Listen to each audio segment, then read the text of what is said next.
ठाकरे होणे दूरच, पण समजायला काही जन्म घ्यावे लागतील. उद्धव ठाकरे विधान परिषदेवर जाण्यास शरद पवार कारण होय. स्वर्गीय बाळासाहेबांनी राजकारण करूनही कधीच निवडणूक लढविली नाही. त्यांच्या नावावर पोट भरणाऱ्यांचे आज सुद्धा महाराष्ट्रात कमी नाही. उद्धव ठाकरेंच्या पाठीवर वार करून स्वर्गीय बाळासाहेबांच्या फोटोसमोर आजही काही मंडळी लोटांगण घालतात.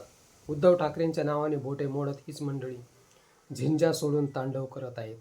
अशा प्रकारे महाराष्ट्राची अवदशा झाली आहे. पण काही पोटावळे महाराष्ट्र पेटवून आपली TRPची भाकरी शेकविण्यासाठी कोणत्याही थराला जात आहेत. विधान परिषदेवर स्वतः जाण्याऐवजी ठाकरेंनी अंबादास दानवे या कडवट सैनिकाला संधी दिली. पोटावळ्यांनी यातून सुद्धा देव आणि दानव शोधला. बाहेरची कुत्री महाराष्ट्रात येऊन शेपट्या घालून भुंकतात, तो असल्या सडक्या विचारांचा परिणाम होईल.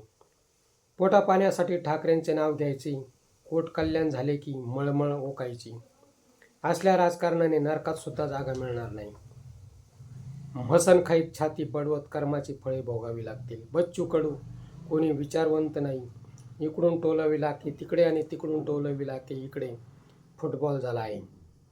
ठाकरे समजायला काही जन्म घ्यावे लागतात. दगा देणाऱ्यांचे नावही शिल्लक राहणार नाही आणि मागे कोणी घेणार सुद्धा नाही. पोटावळ्यांनी पक्के हे ध्यानात घ्यायला हवे. मित्र, हा व्हिडिओ कसा वाटला ते कमेंट बॉक्समध्ये सांगा व ॲक्शन मराठी चॅनलला सबस्क्राईब करा.